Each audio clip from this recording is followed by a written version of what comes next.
Hello, everybody. You have tuned in to Eric Jose on Making a Murderer on YouTube. I cover virtually any aspect of making a murderer. I go over the evidence, the documents, the photos. So if you like, stay tuned, and in the future I'll have many more videos besides the one you're about to see. Hello, everybody. How you doing today? We're back today because, Mr. Capaldi and I had another Skype conversation today. So, unfortunately, we had a little bit of a technical difficulty with it, and the call messed up. It, paused and became, the video wasn't moving. It was basically stuck, some kind of glitch. And the second part of the call, the second half, the second Skype call that we did to finish the call, we didn't get Mr. Capaldi's audio on the recording for some reason. So, this is the first half of the Capaldi call.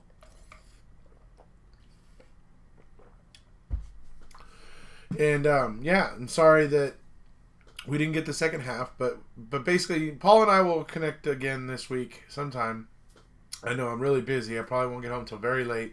And when I get home here at 8 o'clock, he's basically sleeping over there. So we'll have to figure out how that's going to exactly work out. But we'll get it. We'll talk about the subjects that we talked in that second half of the call real soon. You guys won't have to wait long. So, without further ado, I'll let you see the call that Paul and I had tonight on Skype. The Patriots game, I actually started watching, and then I started seeing some calls that I didn't like, that were going like the Patriots way. And I was just like, I don't know. I hate it when it looks like the officiating gets a little one-sided, especially with a team that doesn't need help, like the Patriots. So I ended up walking away from that game. But, they're probably going to go on to win it. I still think they're going to probably go on to win it. Probably even beat Minnesota, who is actually looking like they're going to, win the game they're playing right now. So, first time? First time that a home team in the Super Bowl final has got this far, if they win. Yeah, we'll see if they get to play in their home stadium. I don't know how much that's going to matter because it's not going to. Super Bowl's not really a home team fan situation anyway. It's going to be mostly a bunch of corporate executives and people that can pay the astronomical amounts to buy tickets to go to the Super Bowl. So. You're not on about the prawn sandwich brigade, are you? I'm just saying that those are the people that get to go to the Super Bowl. So. Yeah. Okay. It costs a lot. Well, anyway, I after my chat with you last week, I decided to check on an expert, Charlie Berens, and he probably agrees. The best bet is to keep my money in my pocket. Yeah, or go and bet like a bunch of money on the Patriots. Bet like $100 so that you get back $75 return on it or something. So. Yeah. But yeah. I think Patriots probably going to do it. Maybe Minnesota, though. Last I saw, they had like 4-1 odds.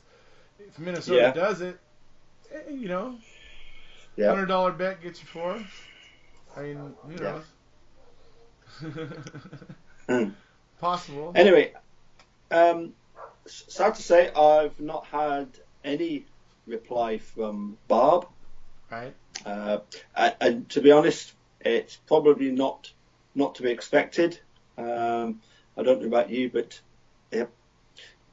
thinking about it, if she had have asked the question to Bobby and Bobby had replied to Barb and then Barb had contacted me, to be honest, that would be a bit strange, because information like that, it's not for my ears, it's for Kathleen Zellner's. Right. Well, is the way I would. Certainly. That would be my opinion. However it gets said, I just think it needs to be said. But ultimately it needs to be done that way through proper channels. So, I agree with you on that. Yep. So, we'll just. I've alerted one or two other close family members to the situation, as you know, and let's wait and see as to what transpires. I'm not holding out much. The problem for me is the fact that people will then draw their own opinions. Silence is actually quite a loud voice. Right, you were breaking up a if little you don't bit say anything, you're actually saying quite a lot. Right. So what were you saying then? Oh, you were breaking up a little bit. I'm cracking up. I tell you, I'm cracking up big time. I've been on this case for 2 years.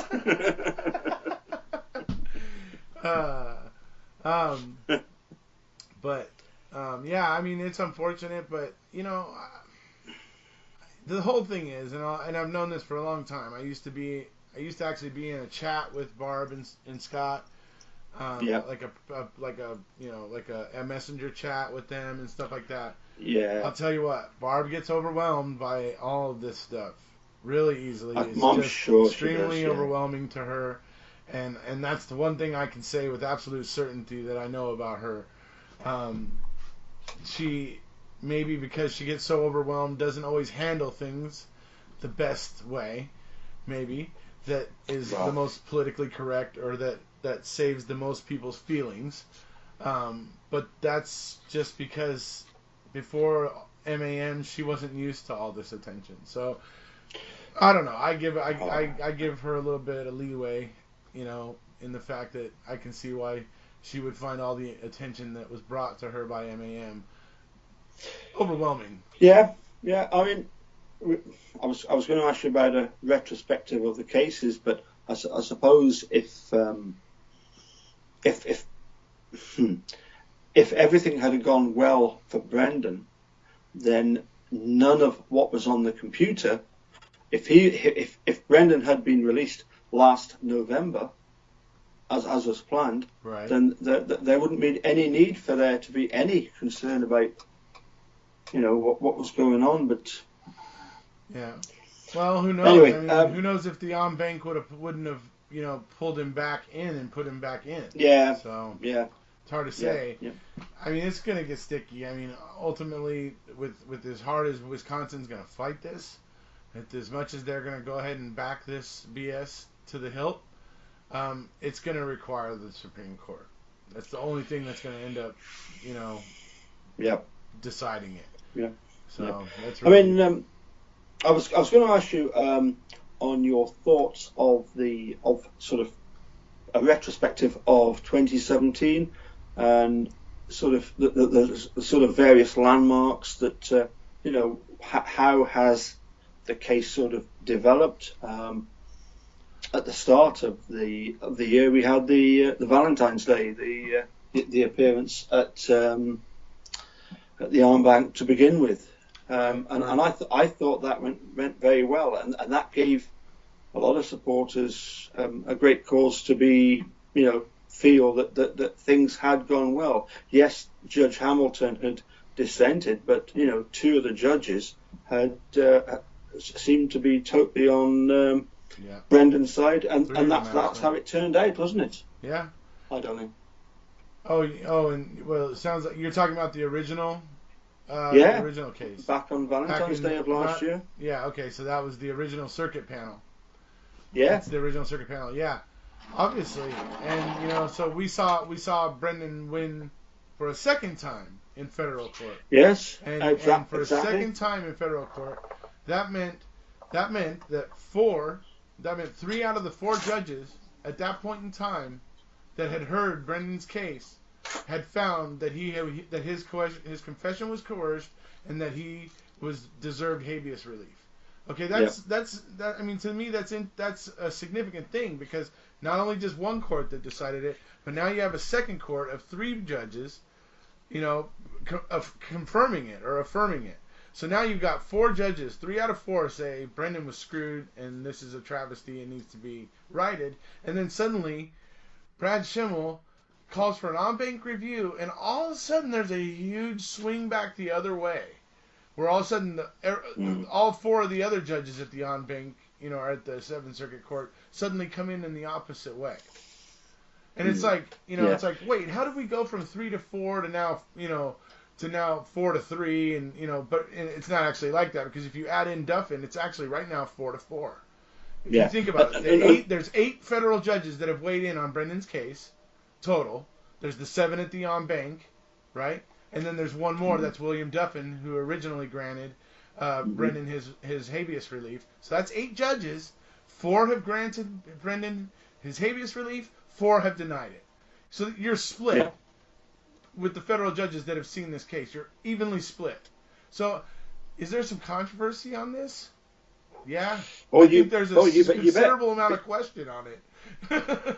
Yeah. Not only that, but was it not a case that one of the 8 judges had to excuse herself because of a conflict of interest? I remember there was like 2 judges that left right before the en banc that seemed a little fishy. Two of them that had Luke Berg work for them. Yeah, well, in lawyer circles, that's not exactly, a conflict of interest, but yeah, I get what you're saying. I mean, it's good to know about. It's good to be aware of, but exactly. But not to suggest that there's anything sinister there. We all know that a lot of lawyers clerk for lots of judges, and that's just kind of the way it goes when you're coming up through the ranks. But it's good to be aware of those connections, obviously. So. Yeah.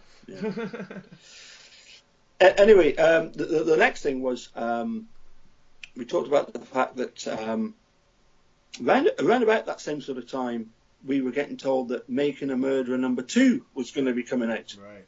I mean, too.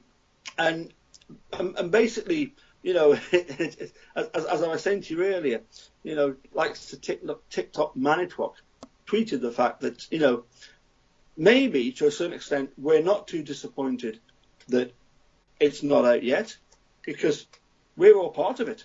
Right. Everybody that shares an interest in it, we're all seeing it live, Right. But then, as you pointed out, it's really important. It is in my mind.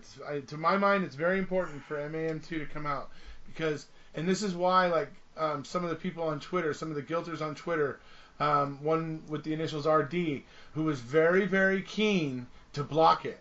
Very, very keen to block it. And there's a reason why, because when it comes back out, there's going to be, if you all remember back in 2016, in January of 2016, what it was like.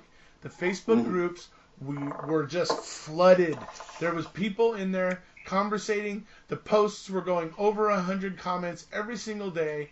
It was, massive amounts of people had flooded in and were talking about this after the documentary came out. And what's going to happen is when MaM2 comes out and those people can find out that there's more new developments, they're going to flood back in to talk about it again, and they're going to discover some of the people that have cropped up and that have become available since then. For instance, like you or I, because I did not start right away making videos. You clearly didn't start. You started within the last 3 to 4 months, 6 months, whatever it was. So now those people can come back and go, oh, wait, there's some other people out here talking about the case, putting up actual case documents to back up what they're saying, this and that, da-da-da.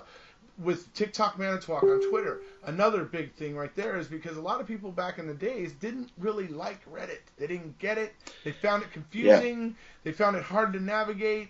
They found it hard to follow what people were saying. And so they ended up getting turned off by it. But now we got that, TikTok Manitowoc on Twitter, who is actually one of the most, solid Redditors. One of those people out there that was researching, digging in, finding the dirt, and is still to this day digging in and finding the dirt on this case. But now TikTok Manitowoc's on Twitter, everybody, where all those people can easily understand what he's trying to say and not have to try to navigate a Reddit thread that they don't understand, because it's right there in 140 or 280 characters that they can just kind of go, oh yeah, and here's the picture of the document. Okay, got it. Boom. Understood. Whereas, that's another thing I think that will be good when MaM2 comes out, is that people will now be able to understand that there's some places where they can get the information that will be easily digestible, where somebody's already gone through and vetted it out and looked and found connected all the dots and said, look, here it is. These guys are dirty. Mm-hmm. We're just showing it to you. Be aware. Okay, so unfortunately, folks, that's where the call ended.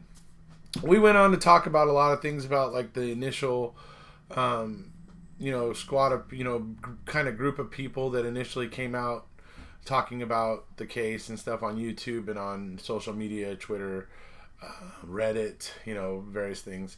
So we talked a little bit about that, and we'll talk about this in the next one, just so you know what's coming up. We talked about the cremains. We talked about the fact that they were never actually truly confirmed to be Teresa's. The FBI signed off on 7 Loki, but the fact of the matter is their standard has always been, and actually it was upped recently to 16 Loki recently, but at the time it was supposed to be 14 Loki that are supposed to be a match. In order for them to have a positive DNA identification. And so we were talking and discussing that in the cremains, and some of the theories that have sprung from the fact that those cremains could not actually be definitely tied to Teresa. So those were some of the things we were talking about, and we obviously talked a little bit more about football. But anyways, that's about it for this one. But in the next couple of days, folks, we'll have all the subject matter that we talked about in the second half of that video, and we'll have another call, and we'll get it here where you could see us talk about it. So that's about it, folks. If you haven't already, please hit subscribe, and we'll see you.